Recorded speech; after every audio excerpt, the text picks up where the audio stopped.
Hi, everybody. I wanted to take a minute and talk about scenic design and script analysis. I've directed a number of plays, and I really enjoy the process of interpreting the script and trying to figure out what kind of environment the play is supposed to exist in.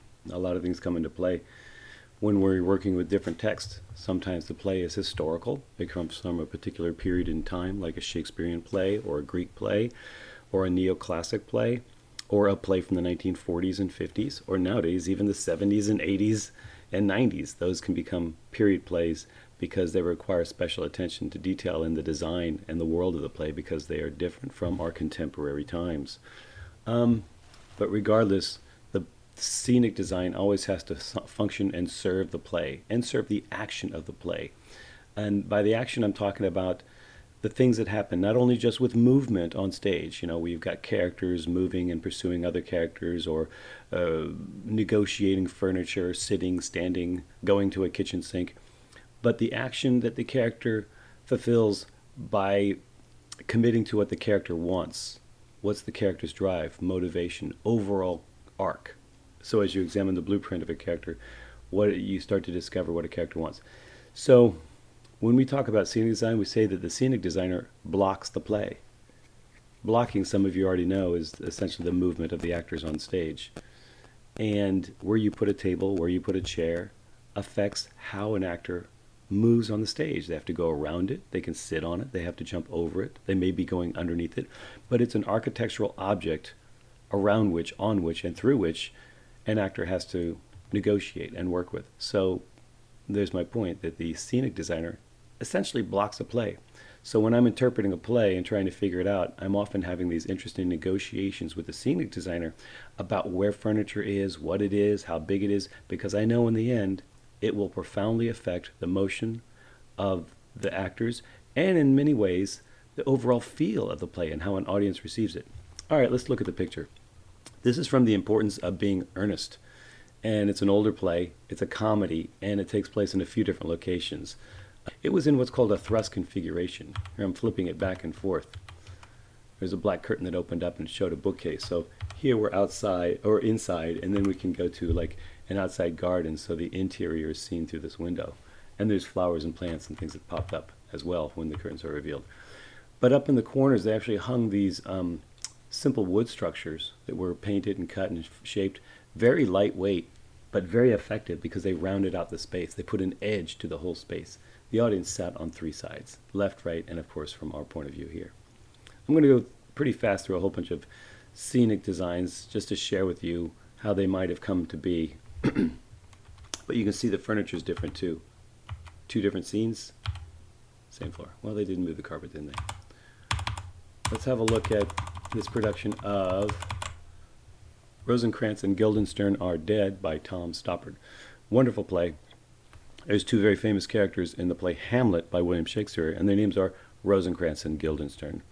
They're friends of Hamlet, and they come back from to visit Hamlet because they know he's in mourning because his father has been has died, but he's actually been murdered by his uncle. Sorry about that. And these two characters are extrapolated in this play, and essentially they are characters in search of a play or in search of an existence. It's very existential, it's very metaphoric because these two characters don't have a place to live. They're in a weird no man's land until they find that they have to follow suit and become part of the play Hamlet. So it's an interesting play where you are following the journey of these two characters who are lost in the abyss until they find out their purpose, their destiny, which is essentially to be duped by Hamlet and eventually killed in the play. But of course they're wearing very traditional Elizabethan clothes, but the set became something more expressionistic because it was a celebration of theater and the magic of theater, so we almost looked at it like we're behind the theater. So we had a series of platforms that we put up, hung some various curtains. This big white curtain here, we called it the tongue. There were 1, 2, 3 points. Each one of these were held up with a thick string, and when we wanted to, we could lower them in different configurations or pull it all the way down. It was a giant, what's called a giant China silk, and it became a giant white scrim that created some cool shadow work. I'll show you that in a second. Some trunks. Various characters just pop out of nowhere. and materialize and freak out Rosencrantz and Guildenstern because they don't know where they exist or what they're supposed to do. We had a number of curtains we could draw and move, and of course here it looks like the back side of a flat. So like, where's the actual theater, in front or behind us? We're behind the scenes, but we're also behind the script, inside the minds of the characters. Lighting designer did an incredible job lighting what I call the tongue up here.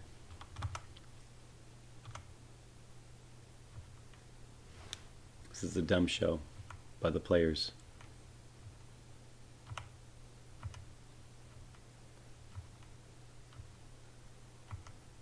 That was the character Hamlet, who actually had a very small role in the play. Traditionally a male role, we gave it to a woman. And some of the female roles we gave to men. This is the telling of the story of the killing of Polonius, who gets stabbed by Hamlet from behind the curtain.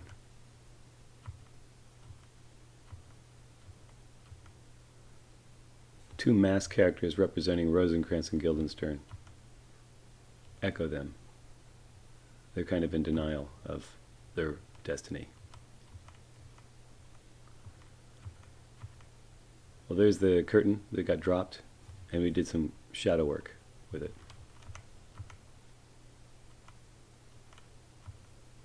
So this is it all the way down. This is a play called Mother F with a Hat. The F is the curse word. It's in the script. And this was performed at the Scenic Theater in Old Town. And you'll see this basic thrust configuration that's in another scenic design I have too. But they had a number of scene changes which had to be very smooth and changed. It's tough. These days, a lot of modern plays are written like TV shows. One, the technology to scene change is quicker, better, easier, but it's still very difficult. So when you have, this is an important note for playwriting, when you have one location and three characters, you're going to invest in dialogue and the exploration of the subject matter between these characters. When you have multiple locations and more characters, then you have different stories that develop. So that's the difference in terms of writing for TV or film and writing for stage. A lot of great stage plays do not have tons of locations. Oftentimes their locations are minimized. Out of a practical reason, it's easier, it's cheaper. If you want your plays in the future to be produced as a first-time playwright, I would not put them in numerous locations unless you want your play to be in a simple black box with very sparse setting. But you can see how this started to change a bit. That's a floor treatment, by the way. The scenic designer paints it to show what he wants it to look like. This was by Sean Fanning. They did some large print work on the back of one scene.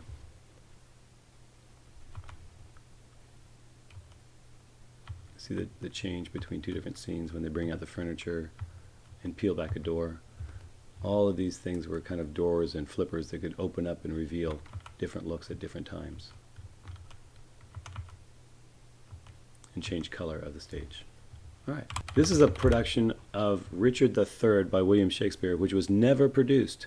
They did a full design, they had it fully cast, but they pulled the plug on it because they realized it was going to be too expensive and they wanted to have a surefire hit, so they went with another musical instead of this long Shakespearean tragedy.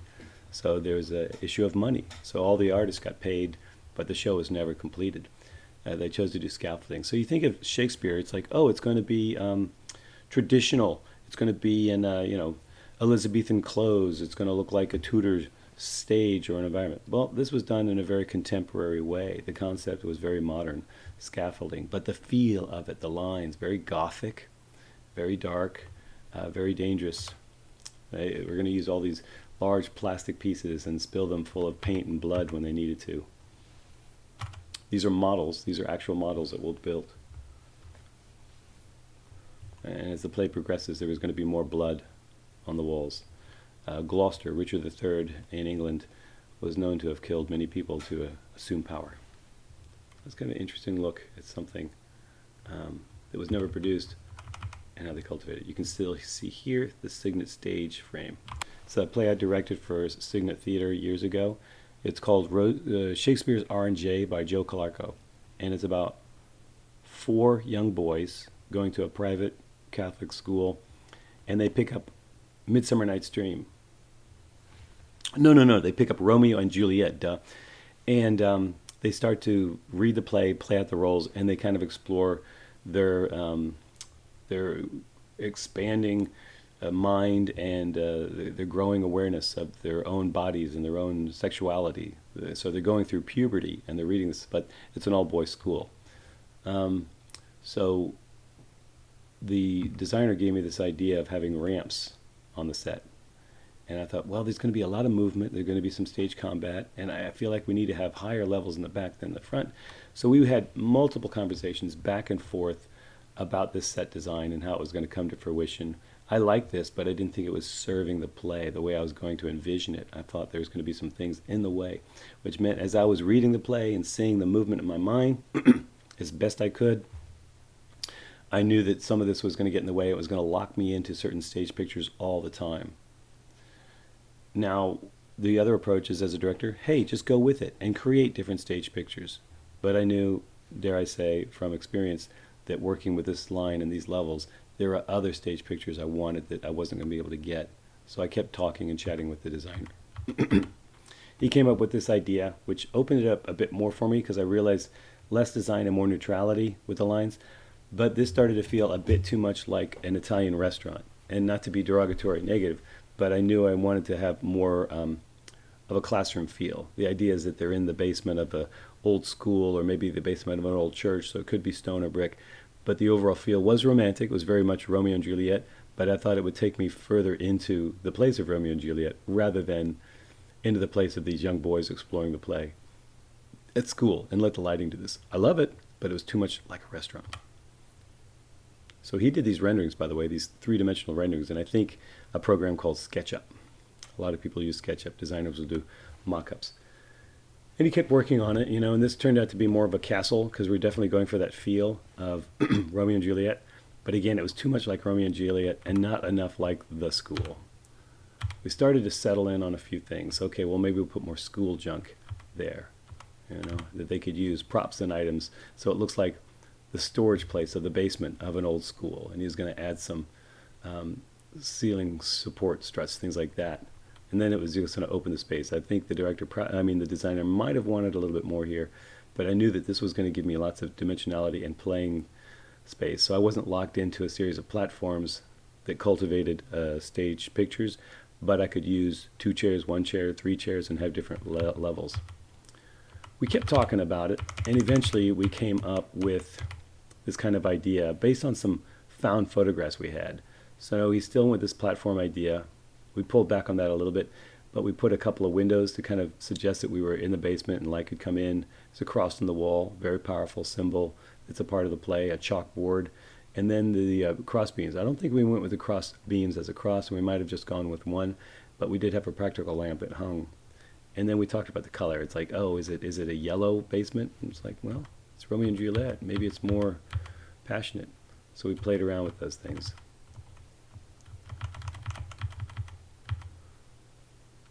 You can see some of his designs here, how it started to evolve.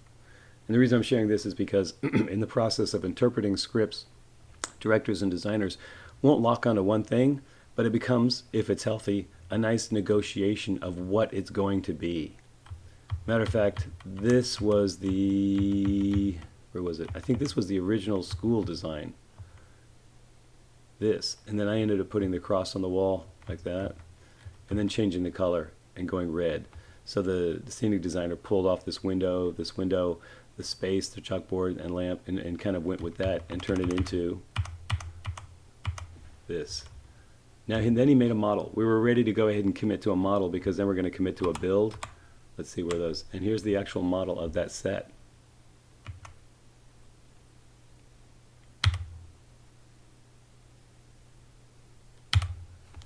The floor treatment went this way. We lost those side raised steps so we could have full run, because when you actually have actors there, the space seems smaller, and the time it takes for them to run left and right is pretty fast. So I didn't want them going up and down, but to be able to open this up and run left and right. And we did eventually use that space because there were 4 guys, there was a big fight scene, they were wrestling around, they sprawled out on the floor, and it actually made lighting a little more important, because when we had the more open space, the lighting could help carve and cultivate those areas without the interruption of platforms that were coming down here. A trunk in which was some props. All right, it's a little bit about Shakespeare's R&J. Notice as he turned these out, you know, so these windows aren't perpendicular to this wall for theater's sake, and for the audience, they're actually angled out. See that? They're angled out, so the whole thing's open. And we didn't go with a cross, we just went with a single beam, because the cross on the wall was pretty powerful enough. So let's have a look at this play. It's called And Then He Met a Woodcutter. It's about a monk who's reaching his upper years, and he's going to go into the woods and essentially die.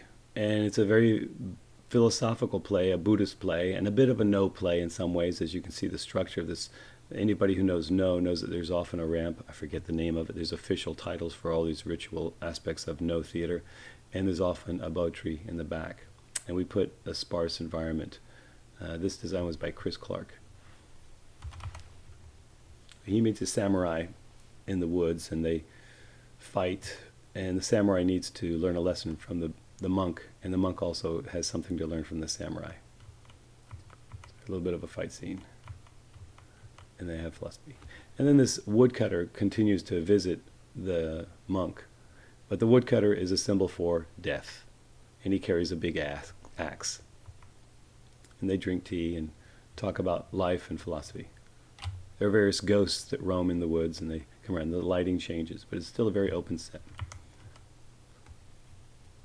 The play alluded to the impact of war. It was done in the early 2000s, and we used some pictures. This is him when he was a young man. He was falling in love.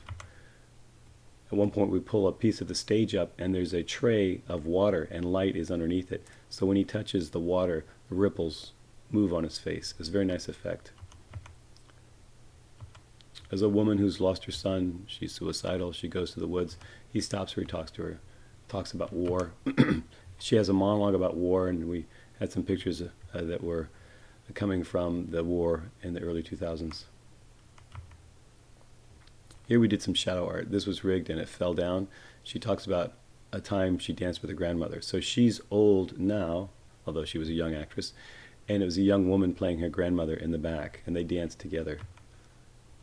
And she goes back and they tell a shadow story.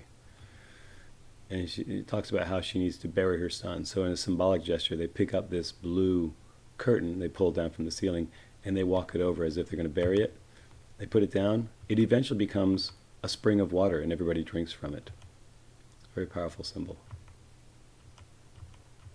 Visits from the ghost, such like that. All right, a little bit about that. Little Shop of Horrors. And this again was at the Signet Theater. You can see the stage. It's kind of has this thrust configuration still. And they needed to figure out how to do something in a shop.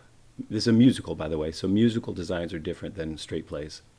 And they needed to figure out how to be outside in an alley, and they also needed how to figure out how to get a giant plant on stage at different times. The thing was, this would turn. That's the backside. See this? Hard to tell the way I'm flipping it through, but this unit here would actually turn around 180 degrees and flip. Here's a paper model to help you see better. It's flipping.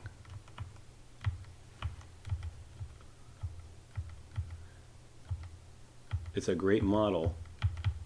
Oh, and there's the plant. So when the plant shows up, it gets bigger. It actually takes over the whole space. Anyway, the last one is from a play called I Hate Hamlet. It was done at the Mesa College Theater Company and the Apollo Theater.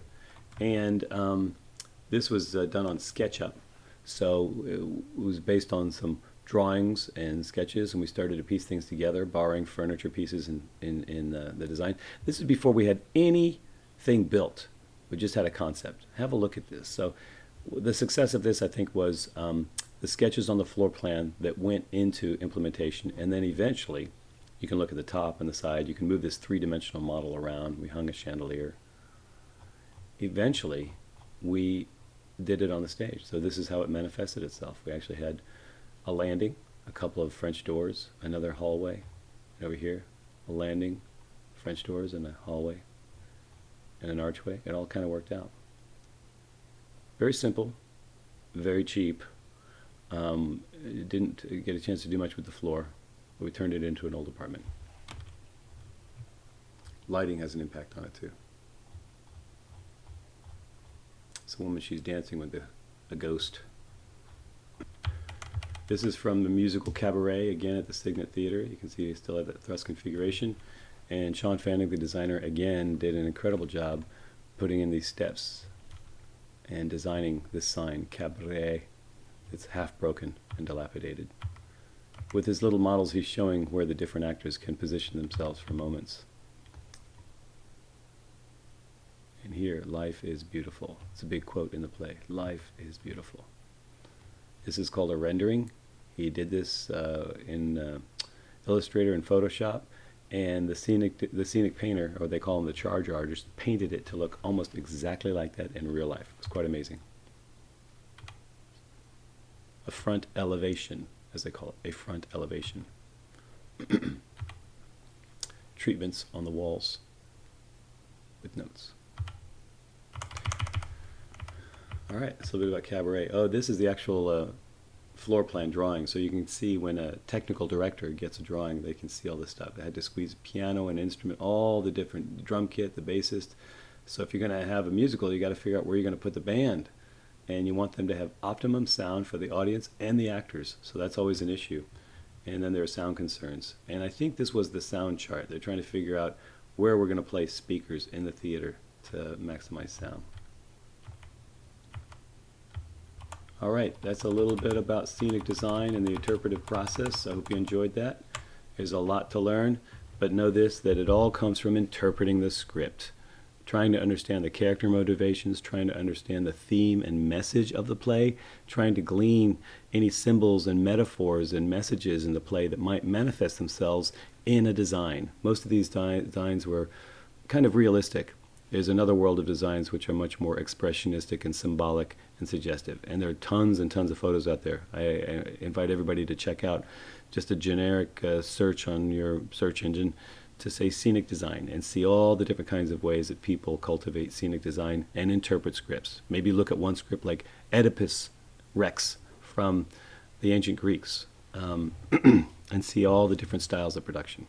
All right. Have a good one. Thanks for listening. Bye-bye.